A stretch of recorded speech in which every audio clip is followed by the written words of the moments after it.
The rain had already started before I even pulled into the parking lot at Sloss Furnace today. Gray skies hanging low over Birmingham, water dripping off of rusted beams, steam like mist rolling between the old iron structures, and I swear, the whole place feels alive when it rains. Not alive in a normal way either. Alive like something remembers what happened there, like the furnace itself never really shut down. And if you know anything about Sloss Furnaces, you know this place has a reputation. Some people call it one of the most haunted places in Alabama. Others say it's really one of the most haunted industrial sites in America. But once you stand there in person, hearing metal creak while rainwater echoes through the empty tunnels, you'll understand why people believe the stories. Sloss Furnaces opened back in 1882 and became one of the major pig iron producers in the South. For decades, men worked brutal hours in unbearable heat. We're talking temperatures so hot they could melt skin. Workers climbed towering catwalks carrying molten iron while surrounded by smoke, sparks, and machinery that could kill you instantly if you made one wrong move. And unfortunately, a lot of men did die there. Records say at least dozens of workers lost their lives in accidents over the years, but many locals believe the real number was much higher.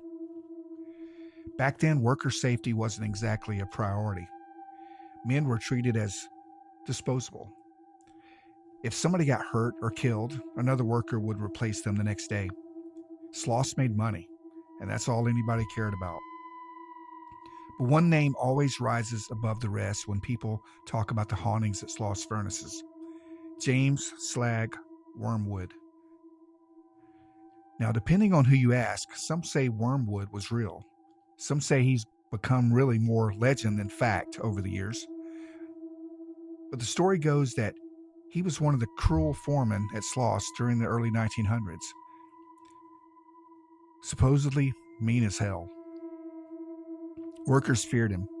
They said he pushed men beyond exhaustion, threatening them constantly, screaming at them to keep moving no matter how dangerous the conditions got. According to legend, under Wormwood's watch, nearly 50 workers died in accidents. Men fell, and they fell hard into molten iron.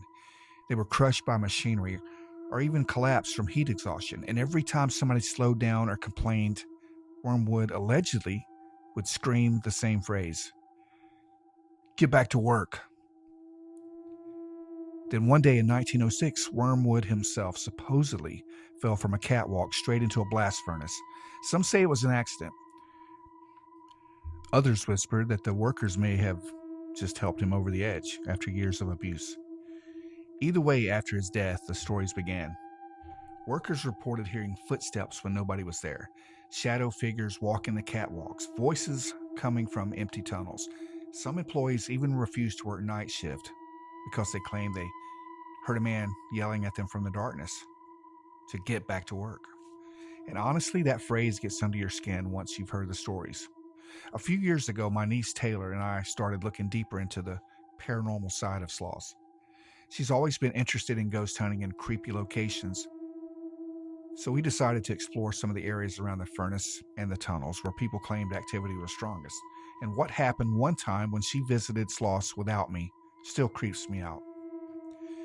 There's a tunnel area down there that already feels wrong when you walk into it. The air gets cold, sounds echo strangely. Even if you don't believe in ghosts, your instincts start telling you that something isn't right. Taylor was taking pictures inside the tunnel while her and her mom were walking through. At first, everything looked normal: rusted pipes, wet concrete, shadows. But when she looked back at one of the photos she took, there was something standing at the end of the tunnel. And it looked like a dog. Not a normal dog either, almost transparent, like a smoky shape with glowing outlines where the head and body should have been. You could clearly make out the form of it, and unknown to her at the time was the fact that a friendly dog that once hung around the property died there, and she later found out it's still buried on the property. But wait, there's more. Above the dog in the photo, in the mist hanging near the ceiling, by the stairs, or what looked like faces, ghostly faces. Not clear, but just enough to where once you notice them, you can't unsee them. Human shapes staring out from the haze. Some looked angry, some looked terrified, and before anybody says it was just pareidolia or our minds making patterns, well, maybe. But when you're standing inside Sloss Furnace at night staring at a photo like that, logic starts getting harder to hold on to. Then things got even stranger. Taylor had been recording audio while they walked through the tunnel, hoping maybe to catch an EVP. For anybody who doesn't know, EVP stands for Electronic Voice Phenomenon.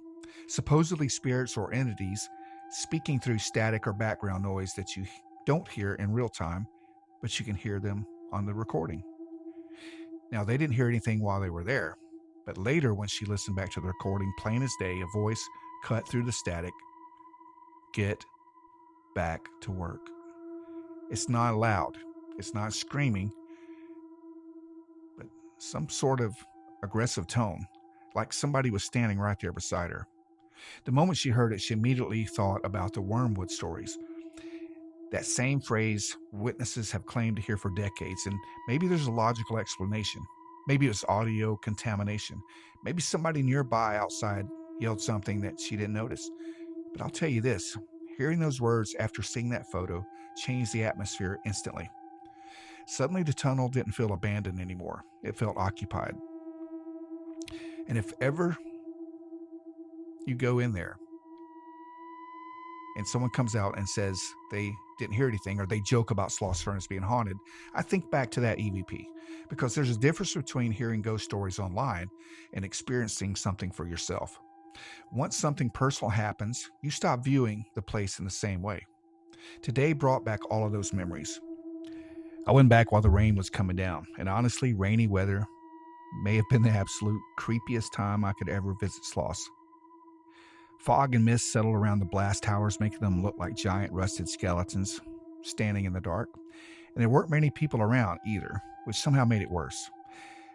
I kept thinking about all the workers who died there, men showing up every day knowing that one mistake could kill them, men hearing foremen scream at them over the roaring furnaces, or men disappearing into accidents that probably barely even made the newspapers back then. Well, I wanted to go back to the tunnel where Taylor captured the photo and the EVP, but the flooding was too bad today. Water had pooled up deep enough that there was no safe way to get through, and honestly may have been for the best.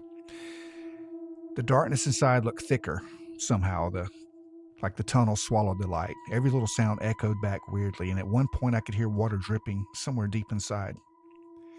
I stood there for a second, just staring at it, thinking about that ghost dog picture, and then thinking about the faces in the mist, and then also thinking about that voice that said, "Get back to work."